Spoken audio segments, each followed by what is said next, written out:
नेहा और प्रीति दोनों बहनें थीं। उनके पिता मदन लाल गरीब किसान थे जो भुट्टे की खेती करते थे। नेहा और प्रीति भले ही दोनों बहनें थीं, लेकिन उनमें जमीन आसमान का फर्क था। नेहा 10 साल की थी जबकि प्रीति 8 साल की। नेहा की दोस्ती गांव की मुखिया की इकलौती बेटी से हो गई और वो उसके घर आना जाना करने लगी। एक रोज, तेरा घर तो कितना सुंदर है किंजल, और तेरा ये कमरा और ये बिस्तर, इस पर तू अकेले सोती है क्या?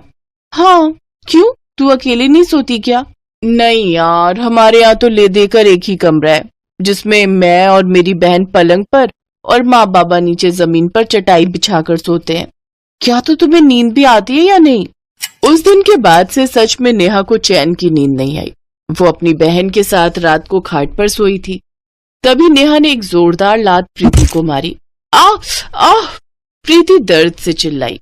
तूने मुझे लात क्यों मारी? मुझे नींद में लात मारने की बीमारी है। उसने 2-3 बार उसे और लात मारी, जिस कारण प्रीति नीचे गिर गई। फिर उसने बिस्तर पर सोना ही छोड़ दिया। अब उस बिस्तर पर नेहा का ही कब्जा हो गया।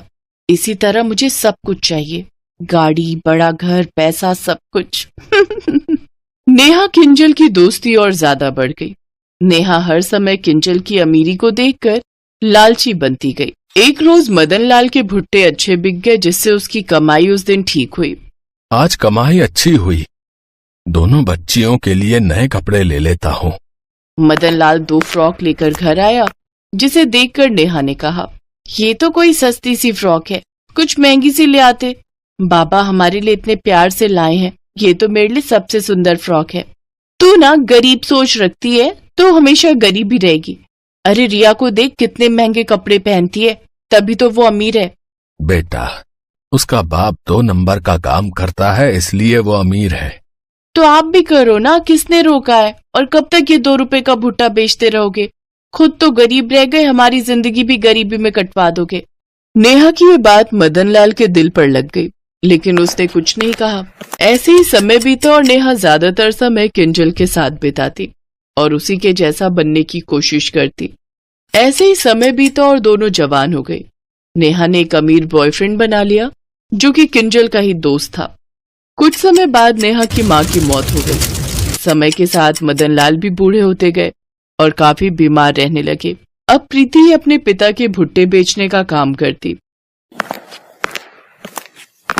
तू कहाँ जा रही है बहन? देखना बाबा कितने बीमार हैं।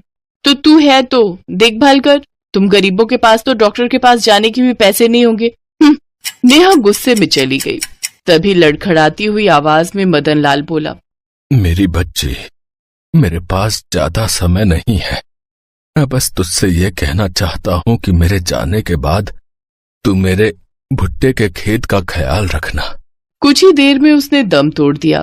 बाबा, बाबा आप क्यों चले गए? बाबा, आपके बिना मेरा कोई नहीं है बाबा, कोई नहीं है। प्रीति ने नेहा को फोन किया, लेकिन वो पार्टी में बिजी थी। क्या बाबा मर गए?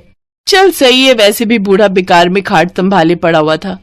तेरे लिए तो अच्छा हुआ, अब से तू जमीन की जगह उस खाट पर सोना, क्योंकि मैं तो कल अभिषेक से शादी करने वाली हूँ। उसने मुझे बहुत सुंदर लहंगा दिलवाए, फिर मैं आराम से उसके बड़े से घर में रहूंगी। नेहा ने शादी कर ली। ऐसे ही समय बीता। एक रोज अभिषेक ने नेहा से कहा, नेहा, सुना है तुम्हारे पिता के भुट्टे के खेत हैं, मुझे वो जमीन में चाहिए। लेकिन वो तो प्रीति की रोजी रोटी है और वो। देख नेहा, ऐसे ही अमीर बनते हैं, समझी? अगले दिन नेहा प्रीति से बात करने गई। ले, ये मेरा बहुत महंगा लहंगा है। सुना कुछ दिन बाद तू बाबा के दोस्त के बेटे अमित से शादी करने जा रही है, तो ये लहंगा तू रख ले और इसके बदले में मुझे बाबा का खेत दे दे। नहीं, मुझे नहीं चाहिए तेरा ये लहंगा, लेकिन मैं अपने बाबा का खेत किसी को नहीं दूंगी। ठीक है, मैं भी देखती हूँ बिना शादी के जोड़े के तू कैसे शादी करती है, क्योंकि खरीदने के लिए तो तेरे पास पैसे हैं नहीं। 2 दिन बाद प्रीति की शादी थी। उसे कुछ समझ नहीं आ रहा था कि वो शादी का जोड़ा कैसे बनवाए। फिर उसकी नजर सामने रखे भुट्टे पर गई। उसने उसी वक्त मशीन निकाली और भुट्टे का लहंगा बनाकर तैयार कर लिया। शादी में किसी ने उसके भुट्टे के लहंगे में फोटो खींचकर सोशल मीडिया पर डाल दी, जो कि वायरल हो गई। अब सबको वैसा ही लहंगा चाहिए था। उसके पास ढेरों ऑर्डर आने लगे। वहीं दूसरी तरफ जमीन न मिलने के कारण अभिषेक ने नेहा को घर से निकाल दिया। मैंने सिर्फ जमीन के लिए तुझसे शादी की थी, समझी? नहीं तो प्यार तो मैं किंजल से करता हूँ। नेहा वहां से चली गई। वहीं दूसरी तरफ प्रीति ने भुट्टे का लहंगा बनाकर खूब नाम कमाया और अब वो काफी अमीर हो गई। Thanks for watching. Please like and share and subscribe my YouTube channel for more videos.